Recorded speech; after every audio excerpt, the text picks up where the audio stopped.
What if I told you some American foods contain sugar, even when they don't taste sweet? Not dessert, not candy.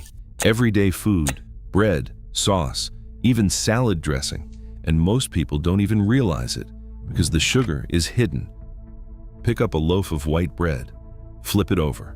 There it is, high fructose corn syrup, not just in one brand. Wonder Bread, Nature's Own, even some labeled whole grain. Sometimes it is called sugar. Sometimes it is brown rice syrup. Sometimes it is evaporated cane juice.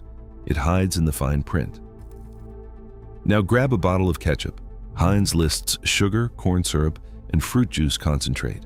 3 different names, all sugar.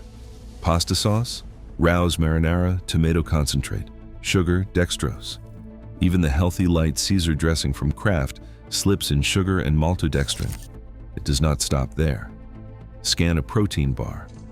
Brown rice syrup, isomalto oligosaccharide, flavored yogurt, cane sugar, fruit juice concentrate, granola, breakfast cereal, ready-to-eat soup.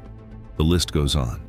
None of these products shout sugar on the front, but the ingredient lists tell a different story. High fructose corn syrup, dextrose, maltodextrin, fruit juice concentrate, evaporated cane juice, brown rice syrup, molasses. These are the aliases. The code words. Out of 10 everyday foods, almost every one contains added sugar, sometimes more than one type. According to the USDA, over 70% of packaged foods in American grocery stores contain some form of added sugar. And most shoppers never notice.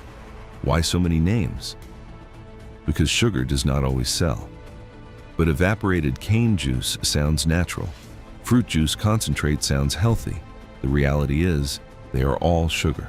And they are everywhere, hidden in plain sight, right on the label. Why add sugar to bread? It's not just about taste, it's chemistry. In a university bread lab, scientists tried a simple test. 2 loaves, one with sugar and one without. After just 1 day, the sugar loaf was 22% softer. Softer crumb, squishier slice. That's what people reach for. But sugar does more than make bread soft. It keeps it fresh. Mold loves moisture. Sugar holds onto water, locking it away from bacteria and fungi. In a controlled study, bread with added sugar stayed mold-free for 14 days in the fridge. No sugar. Mold showed up in just a week. That is double the shelf life, just by tweaking one ingredient. Then comes the real secret, palatability. Scientists use something called a hedonic scale, a kind of taste test where people rate how much they like a food. Add 1 more gram of sugar, and the average score jumps by 0.28 points. Not a huge leap, but enough to tip the scales, enough to make you reach for another slice, another spoonful, another bite. Sugar isn't just sweet, it's a tool. It changes texture, it improves shelf life, and most importantly, it makes you want to eat more. These aren't side effects, they are the reason it is there. The science is clear. Each function, whether softer bread, longer shelf life, or better taste, keeps you coming back. Before sugar ever touches your tongue, it's already changed the food and maybe changed your mind about what you crave. Take a bite of sandwich bread. Chew, swallow. Within seconds, your brain lights up, not just with pleasure, but with a chemical surge.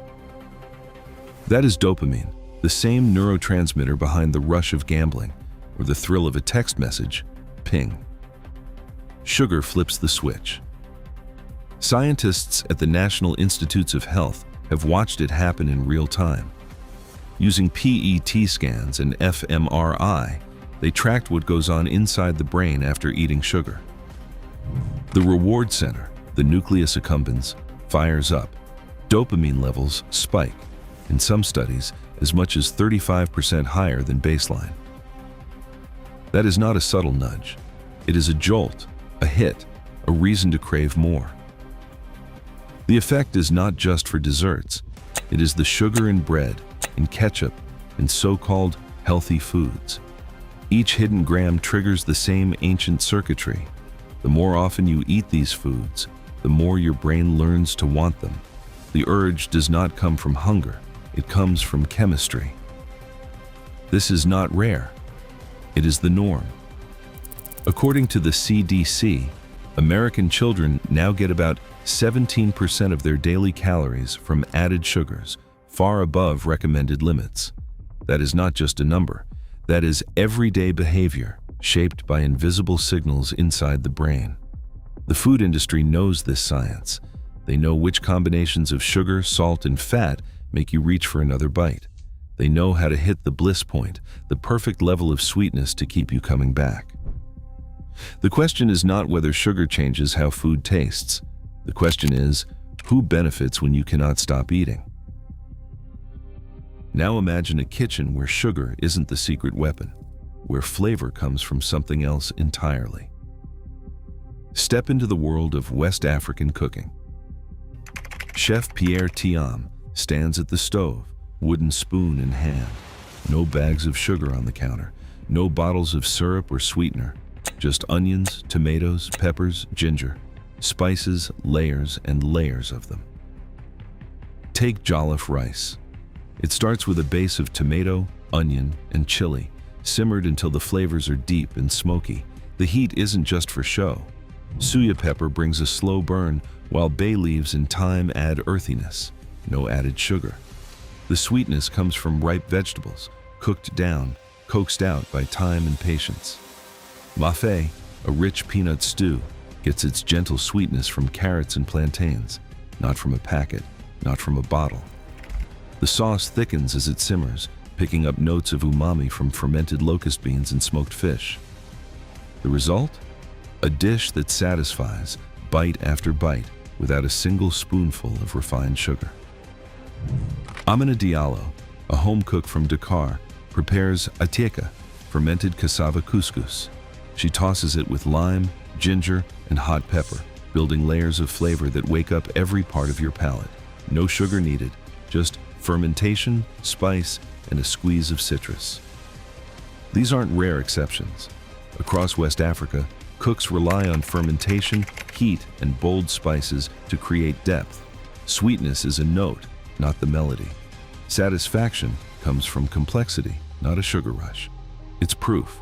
You don't need added sugar to make food craveable. There is another way. Not an accident. It is design. In the 1970s, a food scientist named Howard Moskowitz cracked the code. He ran taste tests, charted responses, and found the sweet spot, the bliss point, where just enough sugar makes food irresistible. 5 to 6 grams per serving. That is the magic number. Not too much, not too little, just enough to keep you reaching for another bite. Internal memos from major food companies spell it out. Sweetness optimization. Patents describe algorithms that adjust sugar, salt, and fat in real time until the perfect combination is locked in.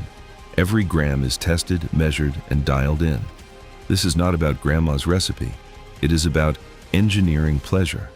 The science is precise, and the goal is repeat business. The result is foods that hit your brain's reward center every single time. Every gram of hidden sugar is not just about taste. It is about profit.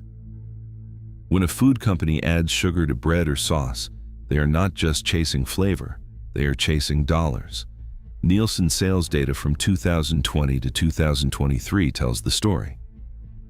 Products with added sugar deliver on average a 12% higher profit margin than their low-sugar counterparts. That is not a rounding error. That is millions in extra revenue every quarter. Why? Sugar is cheap, cheaper than real vanilla or sun-dried tomatoes or the slow process of fermentation. Swap in a bit of syrup, and suddenly the cost drops, the shelf life jumps, and the product flies off the shelf. After the 2016 FDA label change, sales of high-sweetness reformulations shot up 7% in just 1 year. Market analysts point to a simple fact.